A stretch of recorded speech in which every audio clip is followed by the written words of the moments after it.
मन को डांटो। ये मन बहुत बेईमान है। जब किसी को शराब पहली बार पीते हुए देखो तो ऐसे कहता ऐसे, मन कहता नहीं, और वो पीता, और फिर एक दिन उस घर में थप्पड़ मार करके पैसे लेकर के फिर जाता है पीने। मन को पकड़ाना होता है। गंदी से गंदी बात पकड़ा दो, वो बहुत जोर से पकड़ता है। अच्छी से अच्छी बात पकड़ा दो, उसको एक समझ लो कि एक तरह से वो अंधा आदमी है पर है बहुत बलवान। उसको जो पकड़ में आए तो बहुत जोर से पकड़ता है। अब ये है कि आपने पकड़ा, और जो पकड़ लिया आप बिना फुसलाए उसे आप छुड़ा नहीं सकते, इतना वो जोर का है। अब इसने शरीर को पकड़ लिया, इसने भोगों को पकड़ लिया। देख लो, बार बार हम शास्त्र की बातें सुना रहे, लेकिन वो छोड़ना नहीं चाहता। यदि कहीं वो नाम को पकड़ ले, बस आप समझ लो नामी भगवान भी चाहे तो नहीं छुड़ा सकते। अगर नाम को, ऐसे हैं भक्त जिन्होंने प्रभु से कहा कि आपको क्या चाहिए, लाला आपके नाम के बल से मैं आपको देने के लिए तैयार हूं, क्या चाहिए, जो चाहिए वो आप हमसे मांग लो। भगवान जो सर्वलोक महेश्वर दाता है, उनसे नाम जपक ने पूछ लिया कि तुम्हें क्या चाहिए, और देखो आशीर्वाद भी तो देते हैं रसिकजन। प्रिया प्रीतम को उन्हीं के नाम के बल से तो देते।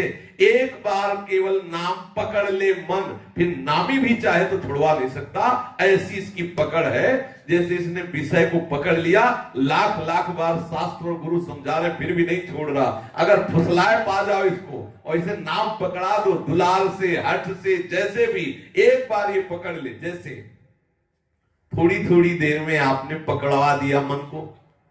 एक समय तो होगा जब ये बिल्कुल नाम नहीं जपता होगा। आज इसने थोड़ा तो पकड़ के राजी हो गया, और धीरे से अगर पूरा पकड़ा दो हर समय वाला नाम जप। अब जितना नाम जप करो, यदि आप छोड़ना भी चाहो तो मन नहीं छोड़ेगा। आप देख लो करके। श्री स्वामी अखंडानंद जी महाराज से उनके एक शिष्य थे, 18 वर्ष तक उन्होंने मंत्र जपा, नाम जप करा, और आए बोले महाराज आपने जो नाम दिया था, उन्होंने कहा था राम राम जपो, तो 18 वर्ष हो गए, मुझे कोई लाभ तो मिला नहीं।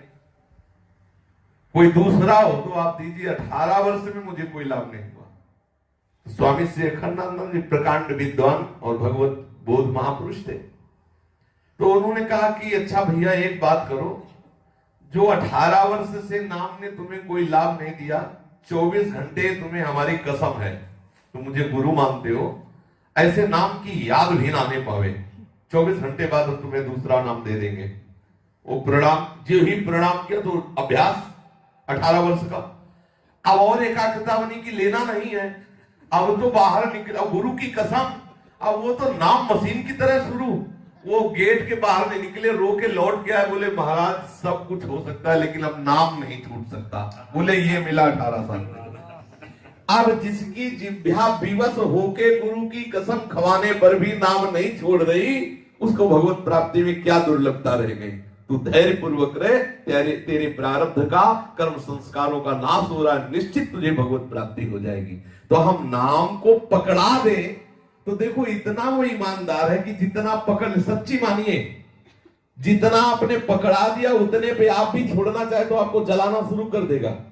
अगर 24 घंटे में 30 मिनट आपने मन को सिखा दिया है नाम जप करना, और उस समय कोई भी आ जाए तो आपके मन को खुद बुरा लगेगा, और लगेगा इसी 30 मिनट में तुम्हें मरना था क्या, यही लगेगा कि इसी 30 मिनट में तुम्हें आना, सारा व्यवहार इसी 30 मिनट में। वो मन जो है उतने में बर्दाश्त कर लिया नाम को, तो अब अन्य बर्दाश्त करे। और सही मानिए जिस दिन आप इसे 24 घंटे में राजी कर लेंगे तो बहुत ही बढ़िया वस्तु है मन। एक बार इसे प्रभु में लगा दीजिए, और एक बार प्रभु में लग गया तो फिर हटने वाला नहीं।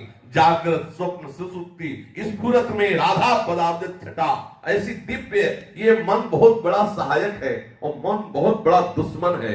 यदि इसको गंदी बातों में लगा दिया तो इससे बड़ा नीच और दुश्मन कोई नहीं है, और इसे भगवत चरणारविंद में लगा, इससे बड़ा कोई नहीं है, हमारा सहयोगी, हमारा मित्र, हमें आनंद देने वाला। इसलिए हम अपनी गलती को माने और मन को अच्छे मार्ग पर लगाएं। थोड़े दिन ये हो सकता है पूर्वाभ्यास में सबको गलत सलाह देता रहे, जिस दिन ये पकड़ लेगा पूरा नाम उस दिन छोड़ेगा नहीं, विश्वास मान लीजिए।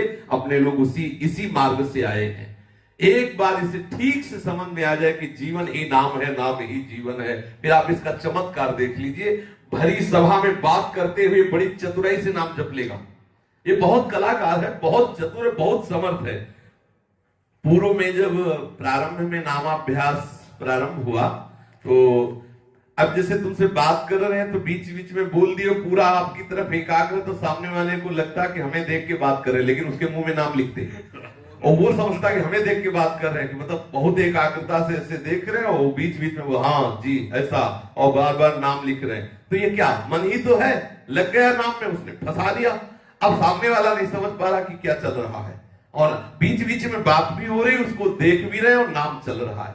अब हजारों से बात हो रही है, जैसे आप सभा में बैठे हैं, लेकिन मन ने गंदा चिंतन करने का स्वभाव बना लिया तो हो रहा है ना, आप देख लो।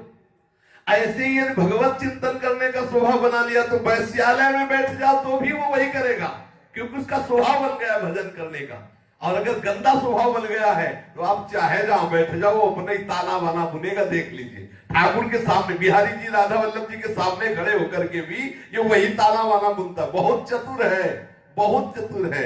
अगर भजन में लग गया तो गंदी से गंदी जगह में भी भगवदाकार वृत्ति कर देगा, और अगर बुरी आदत में लग गया तो बड़े बड़े महामहिमा में धामों में भी बुरे आचरण करवा देगा। बड़ा विचित्र देवता है, इसे फुसला लो, इसे डांट के दुलार के जैसे बने इसको सतमार्ग में लगा दो। यही जीवन का हमारे सबसे बड़ा धर्म है, यही जीवन का सबसे बड़ा कर्तव्य है कि हम अपने मन को फुसलाए पा जाए। मन को संभाल लिया तो सबसे बड़ा गुरु कौन, जिसने मन को चेला बना लिया। नहीं, चाहे जितने चेला हो, रहते सब मन के चेले ही है। मन को जिसने चेला बना लिया वही गुरु, वही महात्मा। जिसने मन को अधीन कर लिया वही सबसे बड़ा बलवान।